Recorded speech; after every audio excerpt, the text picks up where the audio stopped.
Saya mendapatkan berbagai laporan tentang dugaan kecurangan dalam tahapan pemilu. Laporan yang saya terima antara lain ada dugaan pemasangan baliho parpol oleh oknum tertentu. Sebaliknya terjadi juga penurunan baliho parpol tertentu yang diduga dilakukan oleh aparat. Alat peraga sosialisasi capres cawapres tertentu diturunkan oleh oknum Satpol PP kepada aparat keamanan, baik itu TNI, Polri, serta aparatur sipil negara dan birokrasi, juga KPU dan Bawaslu, hendaknya bersungguh-sungguh menjaga netralitas. Sebagaimana pula Presiden sudah berulang kali mengatakan, menegaskan sikapnya bahwa pemilu akan berlangsung netral. Tidak boleh ada kecurangan, tidak boleh ada tekanan-tekanan terhadap kelompok tertentu, dan tidak boleh ada pemihakan kepada kelompok tertentu lainnya. Sesuatu yang diperoleh secara tidak baik tidak akan memberi berkah dan kebaikan. Apa yang didapat Pak Jokowi dari mendukung Eyang Prabowo? Apa yang bakal didapat keluarga Pak Jokowi dari mendukung Eyang Prabowo? Yang jadi presiden adalah Eyang Prabowo. Dia yang memegang kekuasaan. Gibran ini cuma dijadikan ban serep saja. Apa yang bakal didapat sama Pak Jokowi? Cuma Gibran di posisi ban serep cawapres. Gibran dan istrinya yang cantik bakal disibukkan dengan acara-acara seremonial. Sementara semua kekuasaan semakin lama bakal semakin dikuasai oleh Eyang Prabowo dan circle-nya. Dan bisa jadi, ironisnya nanti, ini bisa jadi plot twist penting dalam kisah drama Korea politik kita kali ini. Sangat bisa jadi, kelak setelah menang, setelah giliran Eyang Prabowo yang memegang kekuasaan dan menjadi sutradara, bisa jadi nanti yang disingkirkan pertama kali oleh Eyang Prabowo adalah Pak Jokowi dan kelompoknya yang sudah terbukti tidak bisa dipercaya. Apapun hasil Pilpres 2024 nanti, masa depan politik keluarga Jokowi bisa jadi sudah tamat. Tenang saja Pak Prabowo, saya sudah ada di sini. Ya, itulah pernyataan yang pernah disampaikan oleh Gibran Rakabuming Raka ketika di hadapan Prabowo dan semua ketua umum Partai Koalisi Indonesia Maju. Nah, statement Gibran itu pun kemudian mendapatkan banyak sekali tanggapan dari masyarakat. Banyak yang menilai ya bahwa pernyataan yang disampaikan oleh Gibran itu seakan-akan mengandung makna kesombongan dan keangkuhan. Nah, dari semua anomali dan ketidakwajaran ini, maka kemudian muncullah kecurigaan. Jangan-jangan memang ada tangan-tangan penguasa di balik semua ini. Dan jawabannya itu adalah karena yang menjadi presiden saat ini itu adalah bapaknya. Nah, selain itu, Gibran bisa sangat percaya diri dikarenakan apa? Karena dia itu juga punya paman yang masih aktif di Mahkamah Konstitusi atau MK. Nah, itulah jawaban mengapa Gibran sangat percaya diri dan berani. Dan saya yakin kok, andaikan Gibran tidak memiliki paman di MK dan bapaknya sebagai presiden, pasti dia itu tidak akan berani dan sepede ini. Jadi ya, kalau ada yang mengklaim bahwa Gibran itu adalah representasi bagi anak muda yang ingin menjadi pemimpin, maka saya ingin bertanya, apakah anak-anak muda Indonesia lainnya memiliki bapak seorang presiden? Jujur ya, kalau menurut saya pribadi, justru Gibran dan Kaisang itu adalah contoh buruk bagi generasi anak-anak muda saat ini. Ya, saya akan jauh lebih respek dan hormat apabila Gibran dan Kaisang mau berjuang seperti bapaknya dulu, di mana saat itu tidak ada campur tangan atau cawe-cawe dari bapaknya yang masih berkuasa. Tapi sayang, Gibran dan Kaisang memilih jalan yang diduga berbau kolusi dan nepotisme. Ya, tapi apapun itu, saat ini hampir dipastikan Gibran akan menjadi calon wakil presiden mendampingi Prabowo Subianto. Hasil putusan Mahkamah Kehormatan MK juga tidak bisa mengubah aturan soal keputusan MK sebelumnya. Meskipun loh ya, paman Gibran itu telah dinyatakan melakukan pelanggaran etik berat dan dipecat sebagai Ketua Mahkamah Konstitusi. Pelanggaran etik berat itu sudah juga dikenakan sanksi. Ya, itu sudah sesuai dengan harapan publik. Anda boleh berdebat, Anda boleh bilang saya nggak ada niat dan lain-lain. Tetapi publik ngelihatnya nggak begitu, Pak Anwar. Publik ngelihatnya bahwa ada konflik kepentingan di situ. Jadi Pak Anwar, ya udah terima saja keputusan dari Mahkamah Kehormatan MK. Diterima, jangan lebay. Kata Pak Jokowi, jangan kebanyakan drakor. Kalaupun drama Koreanya atau sinetronnya kan dimulai dari sana. Mungkin nasihat ini juga disampaikan secara tidak langsung kepada Pak Anwar. Jangan kebanyakan drakor lah. Publik udah capek lihat drama-drama paman, keponakan, ipar kayak gini. Capek Pak Anwar. Kan dalam pemilu itu yang diadili pasti peserta pemilu kan. Peserta pemilunya di Pilpres ada Gibran, keponakannya. Di Pileg ada Kaesang, ketua partai. Wali kota yang baru 2 tahun itu akhirnya maju sebagai cawapres. Itu kalau dia tidak punya pengalaman, kalau dia tidak mampu menghandle tugas-tugasnya, kalau dia tidak mampu mengelola programnya dengan baik karena minim pengalaman, akibatnya buat seluruh masyarakat Indonesia loh Pak Anwar. Jadi jangan salahin kita kalau kita anggap bahwa cawapres karbitan ini sebetulnya maju karena ada cacat etik. Itu yang menjadi kesimpulan publik. Putusan Majelis Kehormatan yang memberhentikan Anwar Usman, pamannya Gibran, dari kursi Ketua Mahkamah Konstitusi baru saja terjadi. Publik ribut dengan hasil putusan itu yang tidak sesuai harapan karena tidak memecat saja dengan tidak hormat Anwar Usman yang terbukti melakukan pelanggaran berat. Anwar Usman masih duduk di kursi Hakim Mahkamah Konstitusi meski kewenangannya sekarang dibatasi, yaitu tidak boleh mengadili apapun yang berbau pemilu termasuk Pilpres 2024 supaya tidak ada konflik kepentingan. Dan yang bikin sebal adalah Anwar Usman, pamannya Gibran dan iparnya Jokowi yang baru saja dipecat jadi Ketua Mahkamah Konstitusi.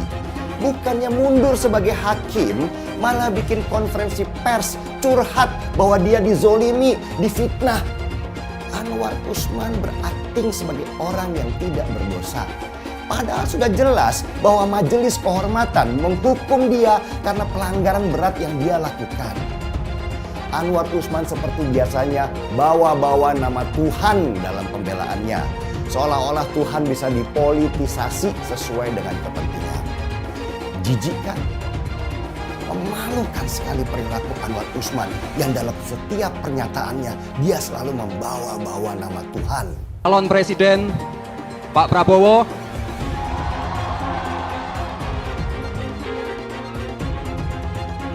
tenang saja Pak Prabowo.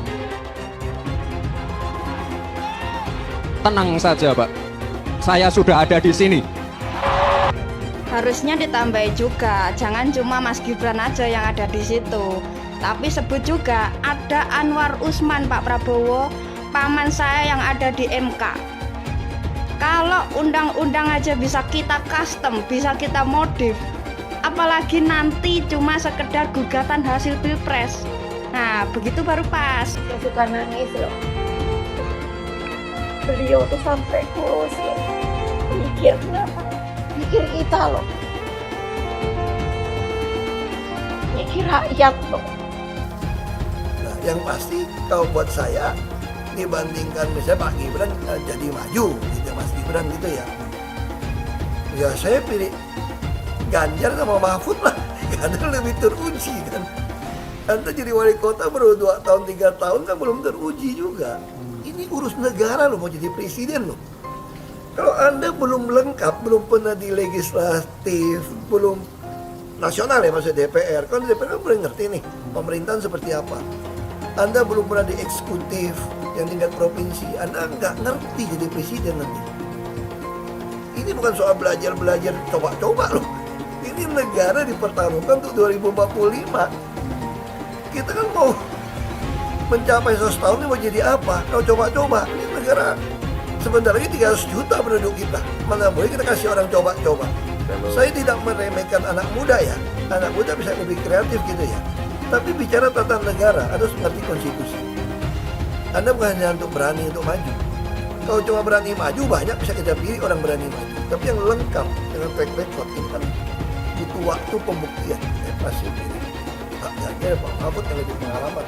Saya tidak mau anak cucu saya harus nunggu sekian tahun lagi. Pengalaman Jakarta gitu kan, nunggu lagi mundur. Males sudah. Jadi kita nggak usah coba-coba deh.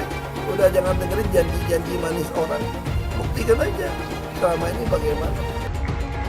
Anies Baswedan adalah yang terbaik dan banyak baik-baik sebagai calon pemimpin di negeri. Alam semesta memberikan dukungannya kepada kita. Hingga betapa besarnya dan betapa beratnya rintangan itu, insya Allah kita akan mampu melewati itu, saudara semuanya. Kita akan mampu melewati itu, dan insya Allah kita akan membawa kemenangan kepada pasangan kita ini. Pasangan kita, amin. Pasangan kita, amin. Insya Allah. Harus dicek betul, pernah nggak calon pemimpin kita, calon presiden kita ini memecah belah umat. Kalau punya jejak pernah memecah belah umat, jangan dipilih. Kita lihat apakah pemimpin kita, calon pemimpin kita ini ya pernah menggunakan agama sebagai alat untuk memenangkan kepentingannya atau tidak. Kalau agama diperalat untuk merebut kekuasaan, jangan dipilih. Sekali lagi, kalau ada calon pemimpin yang punya rekam jejak memperalat agama untuk kepentingan politiknya, jangan dipilih. Maka kalian pendukung saya, haram hukumnya membawa isu sara, haram hukumnya.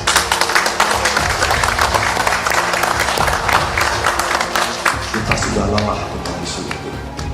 Kita menjadi bangsa yang terbelah, dan untuk mengembalikan susah. Umat Kristen di Indonesia memang minoritas, tapi jangan salah. Umat Kristen akan memegang peran menentukan apakah Anies akan menang dalam Pilpres 2024. Kalau secara perlahan semakin banyak orang Kristen yang berpaling ke Anies, yang akan menang nantinya sangat mungkin Anies. Suara pemilih Kristen di Indonesia adalah sekitar 10% lah. Kalau ekstrimnya semua warga Kristen memilih Ganjar, artinya Ganjar akan mendapat tambahan 10% suara dan Ganjar akan menang. Nah, itulah saya katakan kekompakan suara pemilih Kristen akan menentukan. Begitu suara pemilih Kristen terbelah secara timpang, Anies akan bisa mengalahkan Ganjar. Anies tahu jagoannya itu hanya akan menang kalau bisa memecah suara pemilih Kristen. Sekarang semua bergantung pada umat Kristen. Kekompakan pemilih Kristen akan menentukan apakah pada akhirnya Indonesia akan dipimpin Anies atau Ganjar. Elektabilitasnya Anies merosot ya seiring mulai terkuaknya kontroversi dari kepemimpinan Anies di Jakarta. Gen Z juga tahu kalau Anies adalah sosok yang didukung kelompok intoleran yang membuat Pilgub DKI 2017 menjadi sangat kotor. Politik identitas yang mengarah ke perpecahan seperti yang dikeluarkan pendukungnya Anies, yaitu Kadrun bin Kampret. Kafir lah, laknat lah, PKI lah, ya cuman itu doang kemampuannya. Itulah pendukung Anies. Jangan pernah takut melawan Kadrun yang cuma pengen Indonesia hancur. Siap kawal kasus Ahok, siap penjarakan Ahok. Takbir, takbir, takbir. Siap kawal kasus Ahok. Siap. Siap kawal kasus Ahok. Siap. Betul. Betul. Tangkap, tangkap, tangkap si Ahok. Tangkap si Ahok sekarang juga. Tangkap, tangkap, tangkap si Ahok. Tangkap si Ahok sekarang juga. Takbir. Allahu Akbar. Takbir. Allahu Akbar. Tangkap, tangkap, tangkap si Ahok. Tangkap si Ahok sekarang juga. Tangkap, tangkap. Tangkap si Ahok sekarang juga. Lagi. Penjajahan di depan mata itu di Jakarta. Kita semua pribumi ditindas dan dikalahkan. Kini telah merdeka. Kini saatnya kita menjadi tuan rumah di negeri sendiri. Anies, ibunya Arab, bapaknya Arab, kakeknya Arab. Mas Anies nikah dengan keturunan Arab. Menantu Mas Anies, anak Mas Anies nikahnya dengan Arab lagi. Jadi Mas Anies kalau merepresentasikan Indonesia agak kurang keindonesiaannya. Mungkin 3% Indonesia aja yang bisa direpresentasikan oleh Mas Anies. Nasdem mengingatkan rakyat bahwa Anies kurang mewakili Indonesia karena dia Arab. Apakah ini rasis? Menurut saya tidak. Menurut saya justru ini nasionalis. Seperti di Pilkada DKI dulu, mereka juga ketol ingatkan warga DKI bahwa Ahok itu Cina. Lihat, Cinanya Ahok selalu dibawa-bawa. Bahkan sampai terang-terangan ajak ganyang bantai Cina. Jadi sah-sah aja kalau Hasan Nasbi bilang Anies itu kurang mewakili Indonesia karena dia Arab. Lah, mereka juga dulu begitu. Kalau Cina dianggap bukan pribumi, sementara Arab dianggap pribumi, itu baru namanya rasis. Rasis biadab itu. Kalau Cina bukan pribumi, Arab juga bukan. Hasan Nasbi cuma mengingatkan, pilih presiden yang begitu saja. Saya bilang, Nis, ente nggak bisa jadi presiden. Kenapa? Karena presiden adalah orang Indonesia asli, saya bilang. DKI yang kita harapkan, Anies Baswedan yang begitu jelas Islamnya. 4 tahun 8 bulan jadi gubernur. Mana peraturan pergub saja yang melarang miras? Mana perda Islam apalagi? Yang akhirnya tidak berani juga menegakkan hukum. Banjir tetap banjir, macet tetap macet, kriminalitas Jakarta. Anda tahu, 2 menit sekali terjadi pencurian. Sekarang orang sedang euforia, dia mau dicapreskan. Bagaimana umat terjebak lagi, bodoh lagi, masuk lagi. Kalau misalnya memang Anies itu mau maju dan dia tekad mau menegakkan hukum Islam dan menyatakan perlawanan, saya pendukung. Tapi dia tidak lakukan itu. Tahu nggak, sumur resapan yang ngabisin anggaran beratus miliar itu meresap air agar masuk ke dalam bumi sesuai dengan sunatullah. Tetapi ternyata sumur ini tidak meresap air, malah airnya itu menggenang di sumur-sumur itu. Sumur resapan itu sekarang harus disiapin pompa untuk menguras air di sumur resapan. Kalaupun dia harus makan babi sepanjang jadi presiden, mungkin akan dilakukan. Jangan sampai Indonesia jatuh ke tangan pembohong. Jangan sampai Indonesia jatuh ke tangan Anies Baswedan. Jangan hanya konsentrasi pada pembangunan benda-benda mati yang indah difoto dan bisa ditunjukkan dalam 5 tahun hasilnya.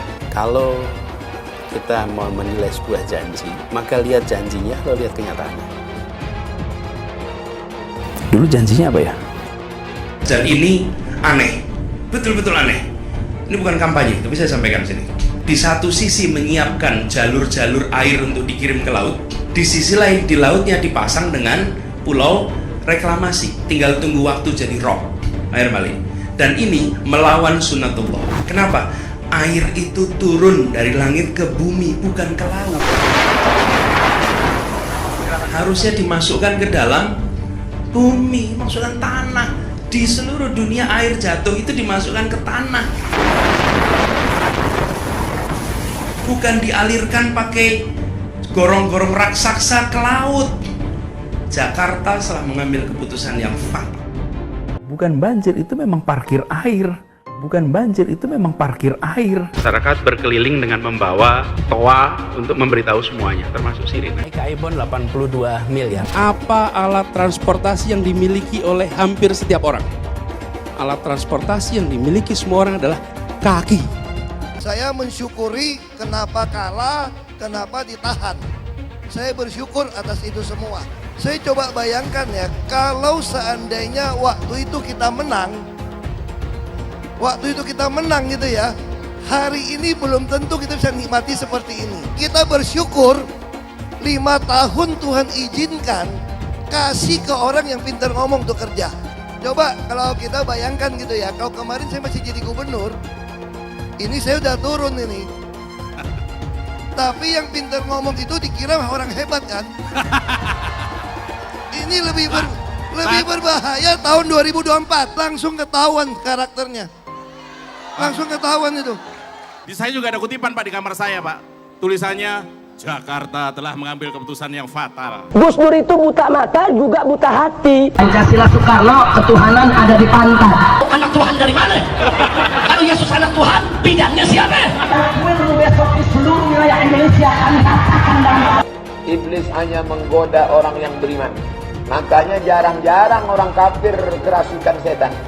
Yang kerasukan setan itu orang baik-baik. Jarang, saya belum pernah nengok Cina kerasukan setan. Pernah tak Ahok itu kerasukan setan? Enggak, setannya juga. Karena sesama setan dilarang saling menggoda. Karena di salib itu ada jin kafir. Karena di salib itu ada jin kafir. Karena di salib itu ada jin kafir. Haleluya. Kepalanya ke kiri apa ke kanan? Kepalanya ke kiri apa ke kanan? Tetap percaya salib itu lambang mulia, bukan jin. Kok ketawa? Aku nggak nyindir siapa-siapa loh. Kalau Anda tanya saya jadi presiden, saya hari ini jadi presiden juga saya tahu apa yang saya mesti kerjakan. Karena saya udah kenyang dari DPRD tingkat 2, dari pengusaha, DPRD tingkat 2, bupati. Bupati itu paling kerja bener, paling ngerti tuh soal daerah seperti apa. Sampai hari ini portofolio saya lengkap sampai ke BUMN. Saya pernah legislatif, pernah eksekutif. Tapi nggak usah andai-andai gitu kan. Tapi kalau saya hari ini jadi saya tahu apa yang saya mesti kerjakan. Ya Anda nggak usah khawatir. Kita nggak bisa hindari ada orang memanfaatkan soal SARA untuk kampanye.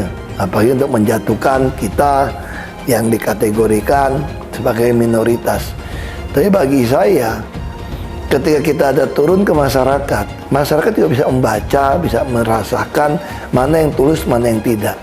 Jadi ada guyonan gini dari teman-teman saya, bahwa saya itu bukan cuma double minoritas, tapi triple. Artinya apa? Udah turunan Tionghoa, Kristen, dan katanya terlalu jujur di pemerintahan. Jadi itu nggak disukain. Ini triple katanya. Relawan Anies yang mayoritas pengasuh khilafah, seperti kadrun FPI dan HTI, ingin melengsarkan Pak Jokowi. Dengan menggunakan politik identitas, relawan Anies akan menggulingkan Jokowi.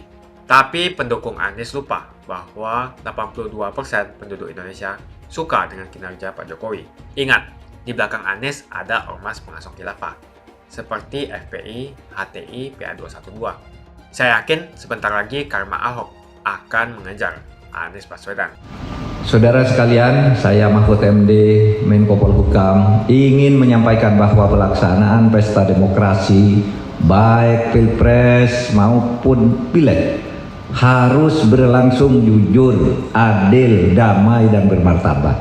Sebagai Menko Polhukam, hari-hari ini saya mendapatkan berbagai laporan tentang dugaan kecurangan dalam tahapan pemilu. Tentu saudara-saudara juga membaca dan mendengar dugaan kecurangan dalam tahapan pemilu ini. Bisa jadi dugaan kecurigaan itu benar terjadi, tapi bisa juga hanya manipulasi informasi. Ada juga laporan sejumlah oknum polisi yang mendatangi kantor parpol tertentu yang diduga sebagai tindakan intimidasi. Kemudian aktivis dan masyarakat sipil juga melaporkan dugaan intimidasi yang dilakukan aparat terhadap aktivis kebebasan berekspresi. Kejadian itu semua dilaporkan terjadi di Jakarta, Bali, Jawa Timur, Jawa Tengah, dan Sumatera Utara, dan mungkin juga ada di daerah lain yang belum sempat kita baca. Bila itu sungguh-sungguh terjadi, mungkin saja itu dilakukan oleh aparat, tapi mungkin juga dilakukan oleh warga sipil biasa. Laporan yang saya terima antara lain ada dugaan pemasangan baliho parpol oleh oknum tertentu. Sebaliknya terjadi juga penurunan baliho parpol tertentu yang diduga dilakukan oleh aparat. Alat peraga sosialisasi capres cawapres tertentu diturunkan oleh oknum Satpol PP. Kita berharap pemilu ini menghasilkan pimpinan atau wakil rakyat yang baik dan berkah bagi Indonesia. Sesuatu yang diperoleh secara tidak baik tidak akan memberi berkah dan kebaikan. Jadi pemilu ini harus berjalan baik, bermartabat, dan berkeadaban. Oleh karena itu, saya mengingatkan sekali lagi, sekaligus mengajak kita semua untuk melaksanakan pemilu dengan penuh kejujuran, berdasar prinsip demokrasi yang berkeadaban. Tidak boleh ada kecurangan, tidak boleh ada tekanan-tekanan terhadap kelompok tertentu, dan tidak boleh ada pemihakan kepada kelompok tertentu lainnya. Harap diingat, netralitas aparatur negara, khususnya Polri, TNI, dan aparat sipil negara, telah diatur kewajibannya di dalam undang-undang, yaitu Undang-Undang Nomor 7 Tahun 2017 tentang Pemilihan Umum. Pada saat yang sama, saya juga meminta warga masyarakat yang bergabung dan berafiliasi terhadap kontestan pemilu juga harus tertib dan tidak membuat kegaduhan, termasuk memproduksi berita dan informasi hoax. Kepada aparat keamanan, baik itu TNI, Polri, serta aparatur sipil negara dan birokrasi, juga KPU dan Bawaslu, hendaknya bersungguh-sungguh menjaga netralitas supaya pesta demokrasi ini berlangsung sehat, damai, dan bermartabat. Sebagaimana pula Presiden sudah berulang kali mengatakan, menegaskan sikapnya bahwa pemilu akan berlangsung netral. Kita ikuti sikap tegas Presiden ini sebagai arah kesibukan kita di dalam menyongsong dan menyelenggarakan pemilu dengan sebaik-baiknya. Terkait dengan adanya pihak oknum kepolisian yang diduga memasang baliho-baliho Prabowo Gibran, dengan ini disampaikan sebagai berikut. 1. Bahwa sebelum berpasangan dengan Mas Gibran Rakabuming Raka, elektabilitas Pak Prabowo terus naik dan terus meningkat akibat dari efek kerja-kerja politik dan pendekatan langsung ke rakyat. Di tengah survei dan elektabilitas yang dikeluarkan oleh banyak lembaga survei bahwa kedua paslon ini meningkat, ada framing seolah-olah bahwa peningkatan ini dibantu karena ada oknum kepolisian yang memasang baliho Prabowo Gibran. Padahal dengan survei yang terus meningkat tentu tidak masuk akal kalau kemudian kami merancang sistem-sistem pemenangan dengan cara-cara curang seperti itu. Apalagi baru di ujung kemudian ada pemasangan-pemasangan yang seolah-olah dibantu oleh pihak lain kecuali tim suksesnya Prabowo Gibran. Kemudian setelah berpasangan dengan Mas Gibran Rakabuming Raka, survei kedua pasangan Capres-Cawapres ini terus meningkat. Dan ini membuktikan penerimaan masyarakat terhadap paslon Capres-Cawapres ini juga semakin membaik. Pada saat ini tim kampanye nasional Prabowo Gibran lebih fokus pada kerja-kerja nyata dan mendekatkan diri kepada pemilih, yaitu rakyat. Membuka mata rakyat Indonesia, membuka mata kaum muda bahwa dalam sosialisasi program kerja Prabowo Gibran untuk kemajuan Indonesia di masa depan, kami menghimbau kepada semua pihak-pihak untuk kerja cerdas, kerja cermat, yang tentunya harus mengedepankan program dan berkampanye secara santun serta memelihara suasana pemilu yang kondusif dan damai. Beberapa aksi termasuk kemudian melakukan pelaporan ke MK-MK untuk kemudian meminta supaya MK kemudian membatalkan keputusan MK soal masa syarat-syarat sebagai cawapres. Padahal syarat-syarat sebagai cawapres yang diputuskan itu pertama bukan cuma untuk Mas Gibran, tetapi untuk kaum muda di Indonesia. Bahwa keputusan MK telah diputus, bahwa keputusan MK tidak dapat dibatalkan. Tadi kalau dibilang cacat moral itu kita perlu uji, karena hakim MK yang kemudian pada saat itu mengadili, itu juga kurang alat bukti, tidak mendatangkan alat bukti, tidak ada saksi, dan sekarang juga sedang dilaporkan ke MK. Kalau itu bicara soal cacat moral, kita akan lihat masih ada proses-proses yang sedang berlangsung. Semakin dekat Pilpres, relawan Anies semakin beringas dan Anies semakin galau.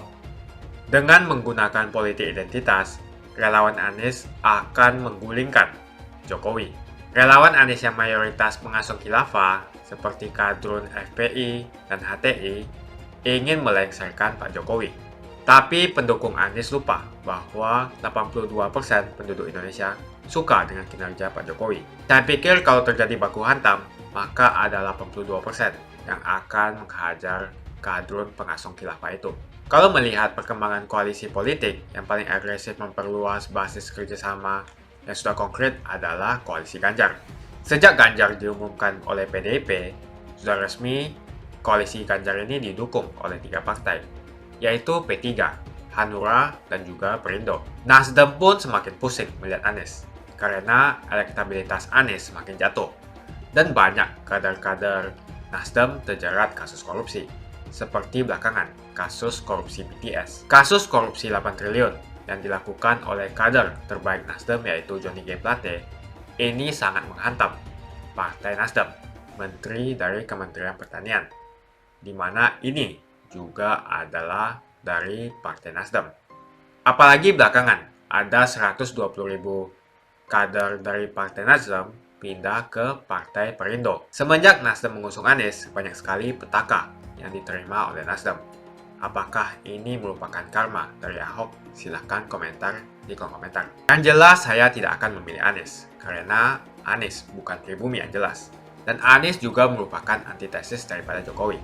Antitesis artinya bertolak belakangan dengan semua kebijakan Jokowi. Anies sudah terang-terangan menyebutkan dia tidak akan melanjutkan kinerja dari Pak Jokowi.